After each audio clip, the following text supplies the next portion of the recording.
ইছামতি নদীর মৎস্যজীবীদের জালের কাঁঠালি চিংড়ি মাছ কচুর মুখে ইঁচড় দিয়ে মাটির হাঁড়িতে ভোগ রান্না করে নিবেদন দেওয়া হয়। কালী পুজোর দিন পাঠা বলি হয়।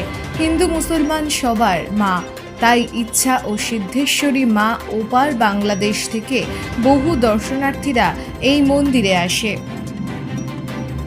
উত্তর 24 পরগনা বসিরহাট মহকুমা ইছামতির পারে সংগ্রামপুর কালীবাড়ি প্রায় 526 বছরের প্রাচীন এই মন্দির।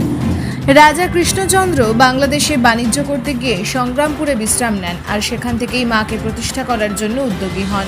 নিয়ম নিষ্ঠা মেনে পুজো হয়। ভারত বাংলাদেশের সীমান্তের সংগ্রামপুর কালী মন্দির, যা প্রাচীন ইতিহাস সংস্কৃতি জড়িয়ে রয়েছে। স্বপ্নাদেশে এক চালা মাটির ঘরে প্রথম ঘটে পুজো হতো, তারপর প্রতিমা তৈরি হয়। রাজা সংগ্রাম সিংহর নাম অনুযায়ী সংগ্রামপুর কালীবাড়ির নাম আজও বিখ্যাত।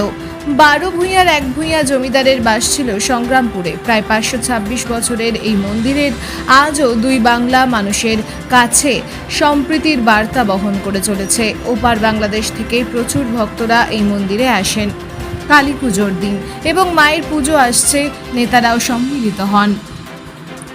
ভক্তরা জানান, এখানে আসলে তাদের মনোবাঞ্ছা পূর্ণ হয়, তাই সেই বিশ্বাসের উপর মন্দিরের প্রতিদিন ভক্তদের ঢল নামে। সেবায়িত শিবু চক্রবর্তী বলেন, পুরনো নিয়ম তিথি মেনে আজও মায়ের ভোগ বিতরণ করা হয়। সব ধর্মের মিলন ক্ষেত্র এই মন্দিরে সবার মা। এসেছি আমাদের মনের কামনা করলে যেটা আমরা চাই মায়ের কাছে, সেটা আমরা সবসময় পুরো করেছে মা। সেই জন্য আমরা সবসময় মায়ের কাছেই আসি। মন্দির আমরা তো ছোট থেকে দেখে আসছি, এখানে একটা মন্দির আছে, সে ছোট থেকে এখানে আসি। আমার বাবা টাবার সঙ্গেও আমরা আগে এসেছি, বাবা মায়ের সঙ্গে। এখন আমরাও আসি, যে এখানে আসলে মায়ের কাছে কিছু চাইলে মা খালি হাতে ফেরায় না, মা সবসময় আমাদের সেটা দিয়ে থাকে। আমরা যখনই মাকে যেভাবে ডেকেছি, মা সেভাবেই আমাদেরকে নিয়ে করেছে সব। হ্যাঁ, এখানে প্রচুর মানুষ আসে মায়ের কাছে। মায়ের কাছে শ্যামা পুজোর দিন প্রচুর লোক আসে। এমনি যে আগে যে পুজোটা গেল, সেই পুজোর সময়ও মায়ের কাছে প্রচুর লোক আসে।